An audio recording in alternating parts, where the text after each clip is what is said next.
Roll Trader here. So, quick crypto update. Ayun, no, wala mo ng forex, crypto update. So, kung maalala nyo, Brad, no, check nyo yung, yung episode 1 natin from first episode natin nung bumalik ako, no. So, ba, ang ina-expect natin talaga mag-dump talaga dito sa inside month high. So, lagi ko nung ina-explain sa inyo, no, nagkaroon tayo ng ranging market ng buong December. So, itong December na to, nag-silbi siyang accumulation or ranging market, no? Kaya, ngayon, bakit nagkakaroon tayo ng ranging market? Explain ko lang ito mga tol, no? So, for example, previous month is November. Pag nagkaroon tayo ng expansion, usually followed yan ng accumulation, no? Kasi hindi naman pwedeng tatlong buwan straight dumping eh. 'Di ba?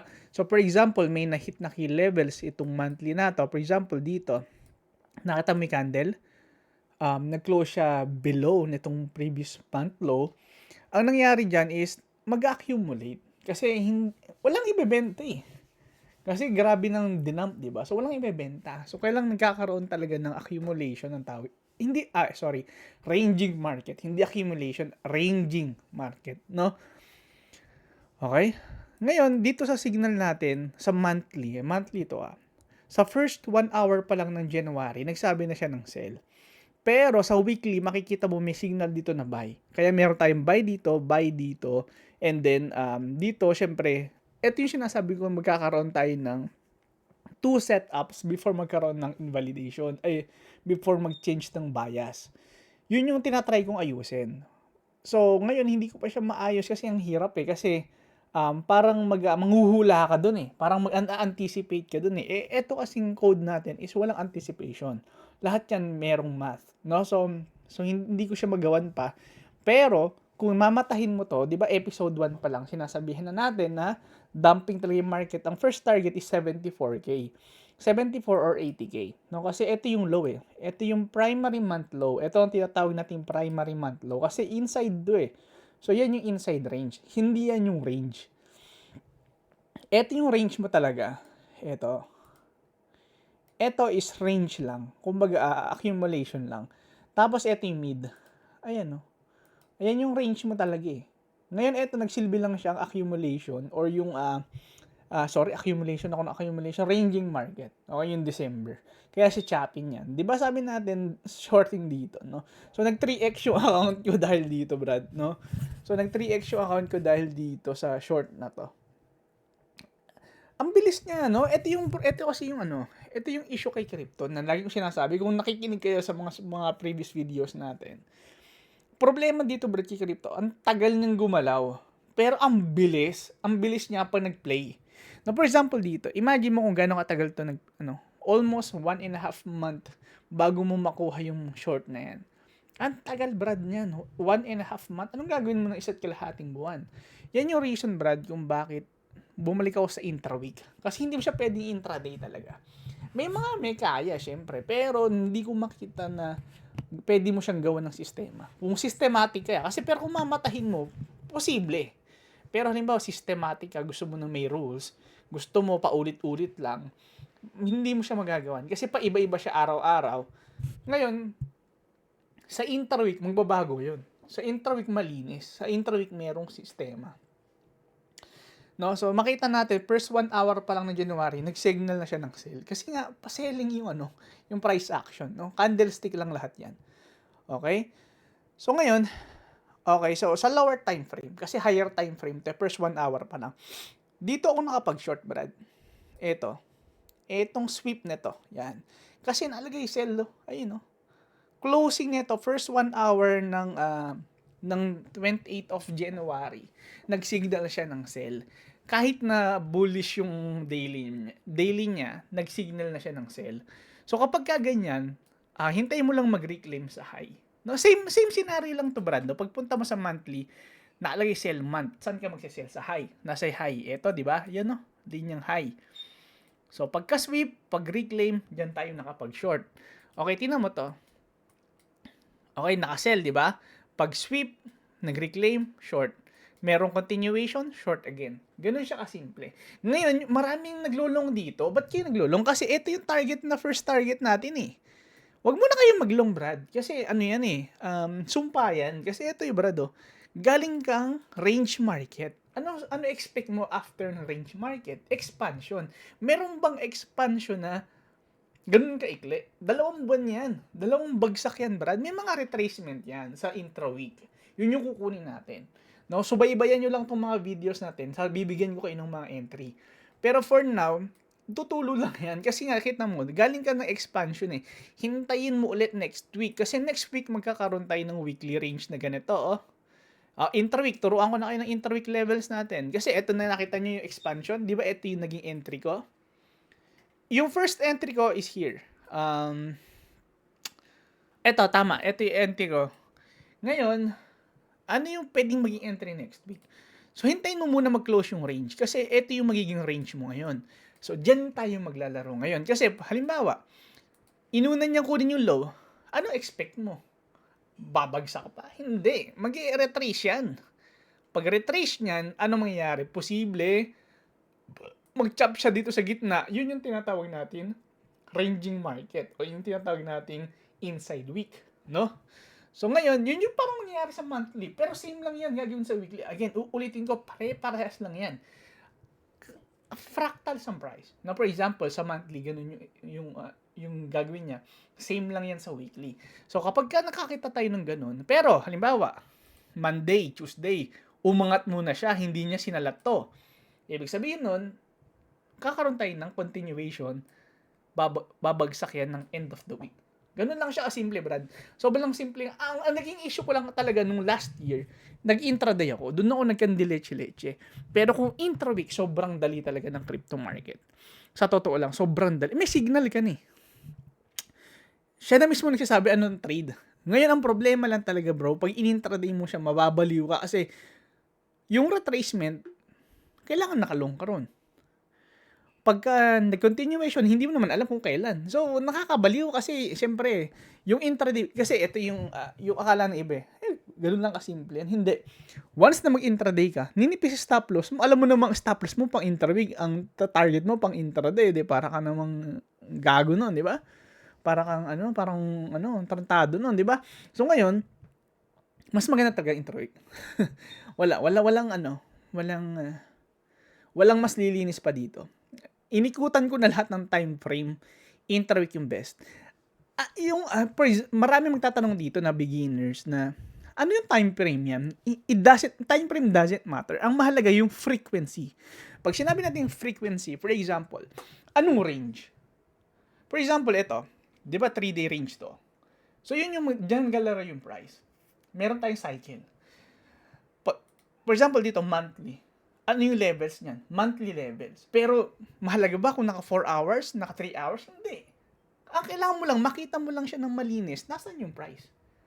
Pero, ano yung frequency? Halimbawa, ito monthly. So, monthly ang gagawin kong galaw. Since inside month to, saan ang sell ko? Sa inside high. Nasaan ba yung high? Ito, di ba? So, hintayin kong mag-reclaim. Pag reclaim, sell. Kaya nga nakuha natin yung sell dito. So, ganun lang siya simple. Di ba?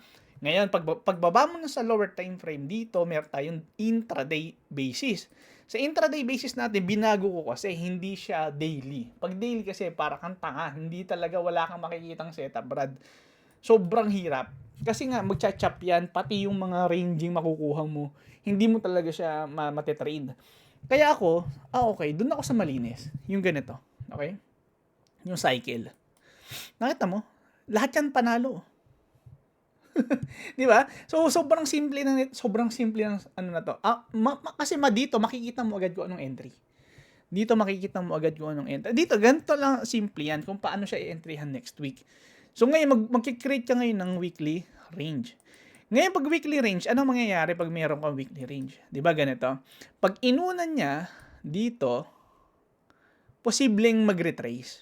No? So long tayo dito sa previous week low. Kasi ito yung magiging weekly low eh. No, kung ito na yung low, pero pag nag-expand pa to mamaya, okay lang, hintayin natin kung ano mangyayari. No, magkakaroon tayo ng previous week low trade. Yan, no. Madali yun. Sobrang dali. Madali lagyan ng stop loss yun eh. No, so, pag reclaim mo pa lang dito, may stop loss ka na, angat na yan. Then, magcha-chop yun dito sa gitna, mag-take profit ka. Then, tsaka natin kukunin ulit, magkaka-signal ka ulit ng 3 days dito. Dito natin kukuhain yung low. Sell ulit. No? Ulitin ko, brad, episode 1 pa lang, that is 2 weeks ago. Diba? So, alam na agad natin kung ano yung entry. Ngayon, napansin mo, hindi ako gaano nag-update. Yes, wala talagang galaw. Pero nakita mo nung gumalaw, ang bilis. Yun yung problema sa crypto. Hindi mo siya pwedeng i-daily. Kaya nga hinaluan ko ng Forex. Sa Forex, brad, napakaganda i-daily. Kasi, entry mo ngayon, take profit mo rin ngayong araw or bukas. Sa crypto, kita mo, yung trade natin, isang 3 linggo ata bago nag-play. So, yun yung sinasabi ko, Brad. Nakikita nyo proseso, di ba? Walang nagtuturo ng ganyan, Brad. Wala, Brad. Humanap ka na magpapakita ng ganun yung frequency ng trade. Wala ka makakita, men. Bigla na lang nagkaroon ng result. Yun, marami. Pero, yung pinapakita kung paano, bakit nga ba ang bagal ng crypto, pero ang bilis kapag kinuha niya yung target. Kasi nga, nasa frequency ng monthly. No? So, dito magigets mo yung yung sistema, Brad. No, hindi siya yung hindi ka nanguhula kung kailan. Merong dahilan, 'di ba? 'Di ba sabi ko sa inyo, monthly levels. Laging monthly levels ang galaw niyan, monthly din. Kaya nga nung gumalaw to dito, Brad, 'di ba ito yung monthly? Nung gumalaw siya monthly din, nung mag-end of the month na. Kasi ganoon yun, Brad. No? Basta monthly is first week of the month or end of the month. Yun yung move niya talaga. Ayun, end of the month to, di ba? Ayun, ito yung monthly na separator. Kailan gumalaw ng malaki? End of the month. Ito, right? Yun lang yun, Brad, no? Kaso tagal gumalaw, di ba? Halos 3 araw. 3 linggo bago mag-play. Kasi ito yung shorting natin, area natin dapat, di ba, high. Sabi ko pag-reclaim. Nag-reclaim siya 3 linggo ni. So, 3rd week. Di ba? So, ang tagal. Yun yung problema sa crypto, Brad. Ngayon, imagine mo intraday mo yan, araw-araw ka nag-trade, kahanap ng set. Wala kang makikita, Brad. Sa totoo lang. Kaya nga sabi ko sa'yo, magtrabaho ka, tsaka mo to i-intra-week or monthly. Kasi yun lang talaga yung best na setup dyan, hindi intraday. Sabi ko nga sa'yo, nung full time ako, sumablay ako kasi nga, mas okay pa yun nung intra-week na may trabaho ako kaya ako bumalik. Kasi sabi ko, anong gagawin ko kapag wala akong entry? Sasayangin ko ulit oras ko dito sa bahay. Dollars din bro yung cost ko. Hindi naman ako nasa Pilipinas. Dollars din cost ko Nasa ibang bansa ako So, sabi ko, mas relax. Di ba? Dito ang kumbaga, extra money mo na lang to. Kung kikitain mo dito. Compare mo sa iaasa mo yung buhay mo dito. Buhay ng anak mo, buhay ng asawa mo dito. Di ba? So, kung ako sa inyo, Brad, tinuturo ko sa inyo kung ano talaga yung maayos. Ano yung dapat, hindi ko ipapahamak, Brad. Magtrabaho kayo, tapos siya kayong mag-trade. Hindi yung paniniwalaan nyo na, di ba nagtatrabaho ka ngayon? Tapos nakikita mo, kumikita ng mga $2,000, $3,000 yung mga trader. Tapos, paniniwalaan mo. Ngayon, ang pinaniwalaan mo, nagkandileche-leche buhay mo. Huwag ganun. Gawin nyo lang tong side hustle. O kaya, hobby lang. Huwag mong gawing career. Hindi yan career. No, sasabihin ko sa inyo yung totoo, hindi ko kayo giglaze. Lalo na yung trading, sisirain yung buhay mo niyan kapag inasahan mo. No? Kasi, ganito yan halimbawa, nag-trade ka. Tapos diyan mo inasa yung buhay mo.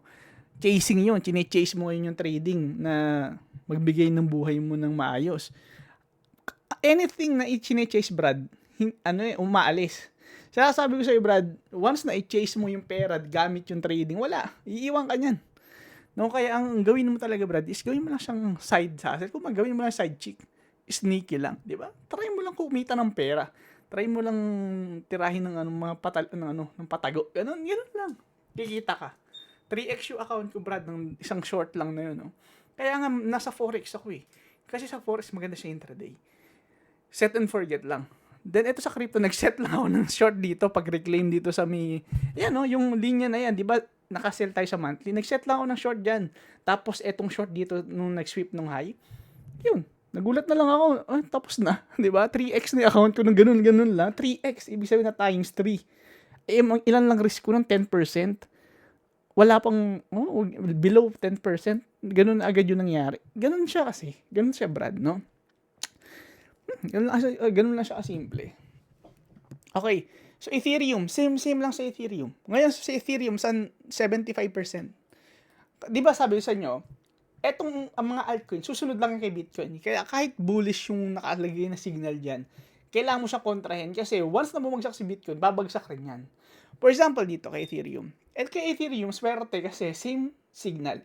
Pero dito, nakaselo, first 1 hour of January 1, tapos first 1 hour, ibig sabihin 9 a.m., 75%, yun yung magiging selling area natin. Kasi yun yung area kung saan si Bitcoin tumama dito. Ayan o. Bitcoin, di ba ito si Bitcoin? January 14. Si Ethereum, January 14 sa 75%. Ayan o. 75%. So, parehas lang ng gagawin yan.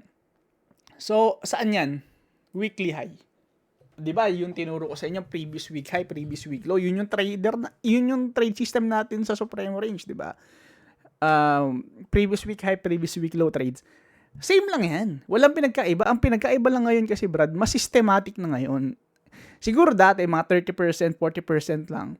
Then, nag-increase siya to 70% yung yung clarity niya. Kasi dati, yun lang na hinihintay ko, previous week low, previous week high, previous week mid.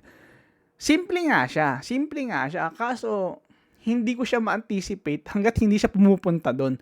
Pero ngayon, Brad, hindi ko na kailangan hintayin dun sa area na yun kasi alam ko na kung kailan siya magdadump. For example, si Bitcoin, kahit wala siya sa previous week mid o sa previous week low last week, pero meron akong levels.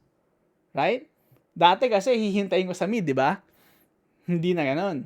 Alam ko na kung kailan. Alam ko na hindi ko kailangang hintayin sa levels. Isa yun sa mga problema ko noon. Ay, hindi umabot sa entry ko. Tangin na mali. Kasi nga, merong mali sa ginagawa ko. Yun yung na-discover ko ngayon. Yun yung missing piece nung mga panahon na yun, nung 2023, 2024. Nung 2025 na-discover ko yun. So ngayon, 2026, mas malinis na. Yan yung reason kung bakit ginagawan ko na siya ngayon ng signal para hindi na ako mahirapan. Di ba? Yun. Ito, pakita ko sa inyo dito. Makita ka mo, meron dalawang bagsak pero green. Yan yung sinasabi ko, Brad, na meron two setups palagi na magkakamali ka before mag-confirm na bearish na. Kasi nga, kailangan mo ng confirmation. Ngayon, yung confirmation, two setups lagi na malayo. Yun yung nagiging problema ko. Lahat yan, from daily to, from intraday to intra-week to intra-month. To monthly, intra-month. To monthly. Lahat yan, laging meron dalawang setup na mali before mag-confirm. And yun yung tinatry kong eliminate para umabot yung win rate to 80 to 90%. Ang hirap. Doon talaga ako nag-struggle ngayon. Pero araw-araw ko siyang ginagawa ng paraan kung paano ko siya maaayos. Kasi hindi ko pwedeng, kasi ganito yan, Brad. I-explain ko sa inyo. Meron tayong tinatawag na repainting and non-repainting. Isa pa, ang coding, dapat may uniformity. Hindi pwedeng magsasabi ka na lang na, okay, sa ganito yung mangyayari. Hindi pwedeng ganon. Laging may uniformity. Dapat clear yung rules. Dapat merong math. Kung walang math, ibig sabihin nun, nagbibigay ka sa kanya ng conditions na i-judge niya yung chart. Which is tao lang nakakagawa. Robot yun. Ibig sabihin, hindi yun nakakapag-isip. Kumbaga, kung ano lang yung sabihin mo, yun lang gagawin niya. Yun yung kinaganda nun. Pero may weakness din kasi wala siyang judgment. Ang strength niya, dahil wala rin siyang judgment. So, di ba? Double-edged sword. So, yung walang judgment na yun, pwede siyang maging weakness, pwede rin siyang maging strength. Di ba? So, yun yung problema ko, Brad. Yung dalawa na yun. Laging merong dalawang setup na mali before siya mag-confirm. Kasi once na nag-confirm, wala nang talo, Brad eh.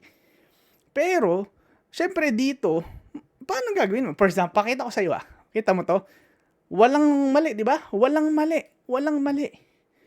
Dito, nag-start na siya ng selling sa 3 days. Tumama. Pero eto, Brad, yung dalawa talaga na yan. Laging problema yan. Tulad dito, buy.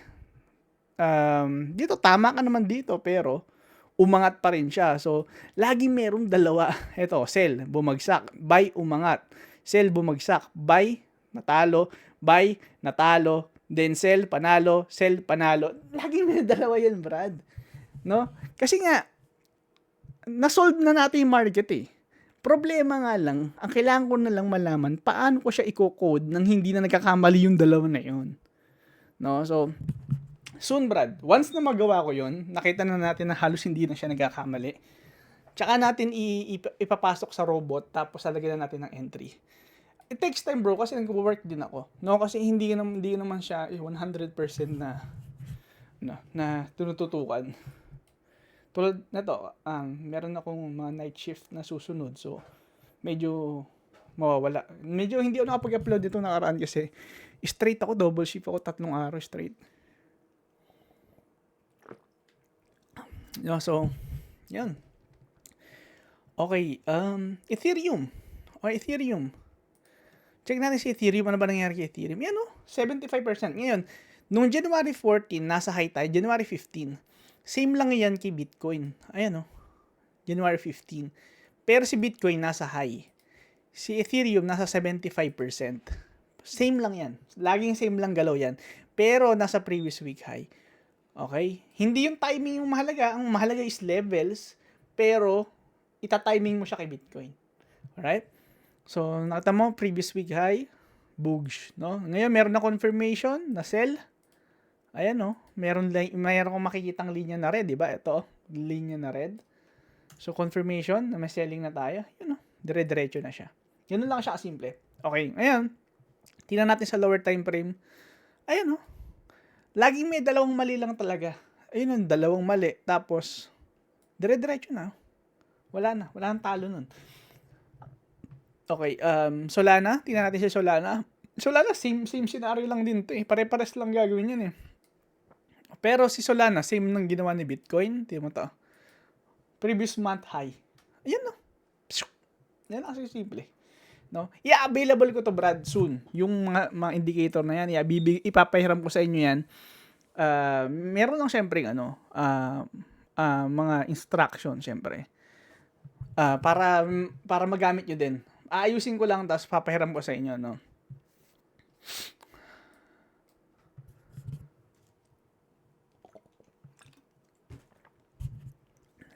Ulitin ko, Brad, selling monthly to.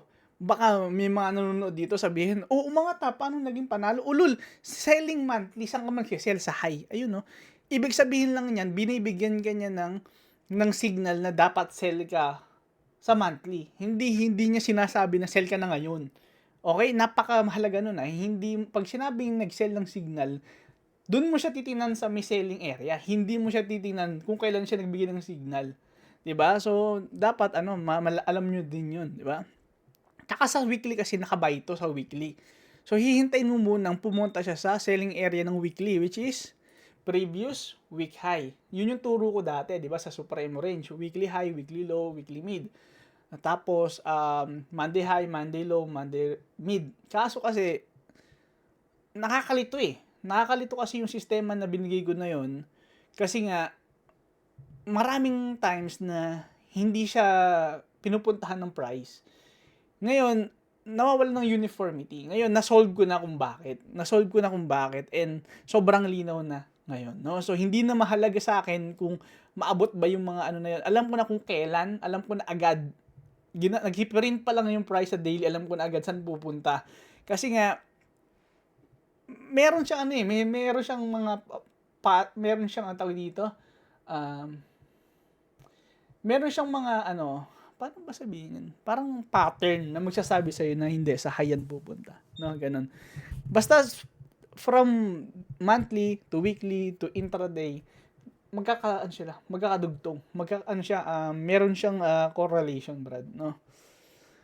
Okay, same lang yan, Ito, monthly Solana, monthly high, dump. Pag tinignan mo siya sa lower time frame, walang talo yan, Brad. Sell. 'Di ba? Okay, same with XRP. Sell. Walang talo yan, Brad. Sell. And eto, Brad, ulitin ko, Brad, etong mga sell na yan, first 1 hour pa lang, for example, nung Sunday, nagsabi na siya, sell tayo. O, sell. Bumagsak na yung price. Okay, sabi dito, sell ulit. Kasi nakuha mo na yung target mo dito sa sa range na to, di ba? Ito kasi signal para sa mga range na yan. Nakuha mo na yung target. So, magre-retrace. So, pagka-retrace, sell daw ulit. O, de-sell ulit. O, nakita mo, nag-expand pa. Ganun siya, Brad. No, depende sa range. O, yan, pinapakita ko sa inyo, Brad, hindi mahalaga yung time frame. Ang mahalaga, what range. No? So, anong range? Anong range? Anong range? Anong range? Anong frequency? Hindi time frame. Kasi marami sa inyo malilito. Kasi kahit nung beginner ako, yun din nakakalito sa, ano ba time frame talaga nalilito ko? Ano ba talagang time frame maganda? Hindi yun mahalaga. Kasi yung time frame, sinasabi niya lang, kung ilang candles, kumbaga, paano mo makikita ng malinaw yung chart gamit yung candles na yan. For example, 4 hours. Naka-monthly ako. Malinaw. Malinaw. Kasi ito yung range eh. Monthly range. Ito XRP. Naka-intraday range ako. Naka-intra 3 days. Kitang-kita malinaw. Kasi nga naka 1 hour ako. Mas mababa kasi nga pag naka 4 hours to, ang liit niyan. Di mo? Ayun nakakahilo yan, Brad. Nakakainis yan. Mainis. Mabilis pa naman ako mainis. So, di ang linaw. Di ba? walang kwenta yung time frame. Ang mahalaga, yung range. Ulitin ko ang mahalaga is range, hindi time frame. Yung time frame, para lang yan kung makita mo ng maayos yung chart. Saan ba malinaw? Ulitin ko For example, itong monthly. Naka 4 hours siya. Di malinaw, nakikita mo yung mga linya, di ba? Pag nilagay ko yan sa 15 minutes, malinaw pa ba? Hindi na. Kasi nakakainis na yun. Kailangan mo pang i-scroll yan para makita mo yung mga susunod. Pero, nilagay ko siya sa 4 hours. Malinaw ba? Malinaw, di ba? Nakita nyo? Pinapakita ko sa inyo, bro. Yun lang yun. Hindi mahalaga time frame. Again, sigurado ko, isa yun sa mga nakinalilito nyo. Hindi yun nakakalito. Ang mahalaga, hanapin mo yung range. Pag alam mo na yung range, alam mo na kung anong klaseng time frame gagamitin mo, ikaw na mag-decide. Hindi yan mahalaga. Ang mahalaga sa key levels. Tsaka frequency. Yun yung magigets nyo, Brad. No? So, XRP. Ayun same lang kay XRP high ito. Ayun monthly high. First 1 hour ng January 1, 9 a.m. Binigyan ka na ng signal, sell tayo. Umangat. Nagreklamo ka. Tapos, bush. Kasi nga, hindi ka magsesell sa low. Hindi ka rin magsesell sa mid. Saan ka? High. Diba? Kasi nga, monthly yan. So, saan ba ang monthly high? Eto. Diba?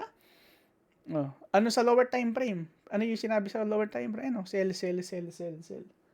Okay. SUI. Same lang monthly high. Sell daw, first 1 hour, January 1, 9 a.m. Ay, sorry, ano ba? 11 pala, sorry, 11. 11 dito, 9 a.m. sa Pilipinas. Ayun boosh. Di ba? Dito nga, meron pang weekly signal eh. Ano yan, yung blue. Anong tawag dyan? Yung triangle. Diyan nilalagay yung triangle, hindi kung saan-saan. No? Pag breakout, yun. Ayun Yeah? Ano sabi ni Sui sa lower time frame? Ayun sell. Diba? First 1 hour, for example, dito. First 1 hour ng January 31, nagbigay ng sell. First 1 hour ng January 28, nagbigay ng sell. First 1 hour ng 25th of January, nagbigay ng sell. First 1 hour ng 22nd of January, nagbigay ng sell. So, yun lang. TRA, eto, walang kwenta to eh. Eto, nagbibigay na siya ng monthly buy. Itong si Tron, no? Kasi bullish siya nag-close na monthly. Natingnan natin kung makakaroon to ng bullish na. Pero dito, bullish monthly. Kailan ang long? Sa monthly low. Saan yung monthly low? Ito. Hintay mo munang bumunta dyan, tapos mag-reclaim. Hindi ibabay mo na ngayon. No? Ulitin ko, bullish yung close ni Tron sa monthly. No? Tingnan natin. Pero sell siya, sell. Kita mo, buy, bugsh. Sell, bugsh. Diba? So, titinan natin ngayon siya sa monthly, no? Magandang trade to. Kasi nasa monthly level ka. BNB. Kita mo yung BNB, Brad, Nag-signal siya ng buy dito. tumama. Kasi ngayon, nagsisignal siya ng sell. So, tingnan natin. Ano bang nangyari dito kay BNB. Ano ba nangyari dito kay BNB? Alam ko na kung bakit. Gets ko na. Tingnan natin kung merong continuation kay BNB next month, no? So, bibigyan ko kayo ng entry. Kailan? Monday, Wednesday, Thursday, Friday. Ay, sorry. Monday, Tuesday. Wednesday to Friday. Yun yung magiging entry natin ulit. Wednesday to Friday. Yun yung gagalaw yan. Kasi dito, intraday na yan. Walang kwentang trades makukuha mo dyan. No? So, Wednesday, Pero, yes, sige, Wednesday to Friday magiging entry natin ulit. Try natin bigyan kayo ng entry na malupit, no? So, hintayin nyo lang, Brad. It takes time talaga eh. Pero, hintayin nyo lang kasi malapit ka na mabuo yung indicator na hindi na tayo magte-trade. Ang maging shifting pretty lang tayo. Ayaan mo na mag-trade yung robot. Nakita mo, pinatausan nyo yung dalawang issue. Yun na lang yung issue natin. Wala nang issue, wala na akong maisip na issue eh. Kasi puro tama na. Dalawa na lang. Yung transition na lang from bullish to bearish. Kasi ang nagiging problema, nagkakaroon ng dalawang mali before tumama yung transition. Halimbawa, paangat yung market. Ngayon, yung signal kasi natin, hindi niya mahuhulaan dito eh. Ako malalaman ko na magdadump na yan kasi, or pwede kong ma-anticipate, hindi hula, ma-anticipate. Kasi nasa previous week high, nasa monthly high. Pwede ko siyang i-anticipate manually. Pero, pag kinode ko yan, hindi mo pwedeng sabihin na mag-short ka sa high. Nasa momentum ka eh. Mag-short ka sa high. So, walang nang uniformity doon. So, lahat na ng ganung conditions, magkakamali ka na. Kaya hindi ko siya mabago. Ngayon, yung pagbagsak na to, lagi merong dalawang mali. Before siyang tumama na. Gets mo? Kasi ito yung nagsisilbing parang signal na okay, magkakaroon na confirmation pababa. Dito pa lang sa pangatlo yung magiging confirmation, meron ka laging dalawang mali. So, ito yung tinatry kong itama.